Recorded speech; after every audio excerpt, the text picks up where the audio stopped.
ബികോമിന് തോറ്റ SFI നേതാവ് എങ്ങനെയാണ് എംകോമിന് ചേർന്നതെന്ന് ചോദിക്കില്ലേ ആരും അവിടെ? അത് സ്വാഭാവികമായിട്ടും കോളേജാണ് ചോദിക്കേണ്ടത്. SFIയുടെ ഏരിയ സെക്രട്ടറിക്കോ അതല്ലെങ്കിൽ മറ്റ് നേതാക്കൾക്കോ CPM ഭാരവാഹികൾക്കോ ഇയാള് ബികോം തോറ്റല്ലോ, ബികോം തോറ്റ ആൾ എങ്ങനെയാണ് എംകോമിന് ചേരുക എന്നുള്ളത് ഒരു മനുഷ്യന്റെ സ്വാഭാവികമായ സംശയം. കായംകുളം MSM കോളേജിലാണ് ഈ വിദ്യാർത്ഥി ബികോമിന് പഠിക്കുന്നത്. സെമസ്റ്ററാണ്. 6 സെമസ്റ്റർ പരീക്ഷ എഴുതിയതിനു ശേഷം ഇദ്ദേഹം കോഴ്സ് വിജയിക്കുന്നില്ല, ഫെയിൽഡ് ആണ്. ബികോം തോറ്റ ഒരു വിദ്യാർത്ഥിക്ക് അതേ സമയത്ത് മറ്റൊരു യൂണിവേഴ്സിറ്റിയിൽ പഠിച്ചു എന്ന സർട്ടിഫിക്കറ്റ് വാങ്ങി വെച്ചുകൊണ്ട് ആ കോളേജ് എംകോമിന് അഡ്മിഷൻ കൊടുക്കുക എന്ന് പറഞ്ഞാൽ ഇതെന്താണ്, വെള്ളരിക്ക പട്ടണമാണോ? അതേ ഡിപ്പാർട്ട്മെന്റിൽ അതേ HOD, അതേ അധ്യാപകർ, അതേ പ്രിൻസിപ്പൽ. നോക്കൂ, കേരളത്തിലെ ഒരു കോളേജിൽ നടക്കുകയാണ് ആർഷോ. ഇത് കടിക്കോ?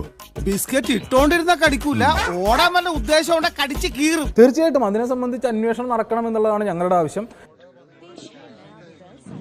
ഞങ്ങൾ തന്നെ ഈ ഘട്ടത്തിൽ ഇതുമായി ബന്ധപ്പെട്ട് പരാതി കൊടുക്കാൻ വേണ്ടി തയ്യാറാകും എന്നുള്ളത് പറഞ്ഞു പോയിട്ടുള്ളതാണ്.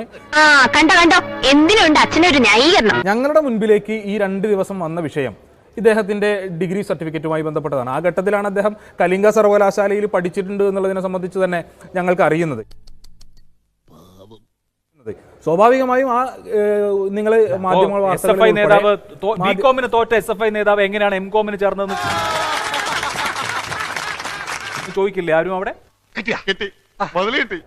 അല്ല, മാധ്യമ വാർത്തകളിൽ ഉൾപ്പെടെ വിഷയം വരും. അല്ല, ഈ വിഷയം അത് സ്വാഭാവികമായിട്ടും കോളേജാണ് ചോദിക്കേണ്ടത്. SFIയുടെ ഏരിയ സെക്രട്ടറിക്കോ അതല്ലെങ്കിൽ മറ്റ് നേതാക്കൾക്കോ CPM ഭാരവാഹികൾക്കോ ഇയാള് ബികോം തോറ്റല്ലോ, ബികോം തോറ്റ ആൾ എങ്ങനെയാണ് എംകോമിന് ചേരുക എന്നുള്ളത് ഒരു മനുഷ്യന്റെ സ്വാഭാവികമായ സംശയം. സ്വാഭാവികമായും അദ്ദേഹം ആ ഘട്ടത്തിൽ ഹാജരാക്കിയിട്ടുള്ള സർട്ടിഫിക്കറ്റുകളായിരിക്കും. പറ്റില്ലല്ലോ.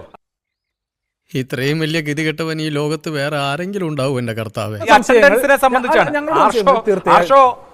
അസന്നിഗ്ധമായി വ്യക്തമാക്കിയ ഒരു കാര്യമുണ്ട്. എന്താണെന്നറിയോ?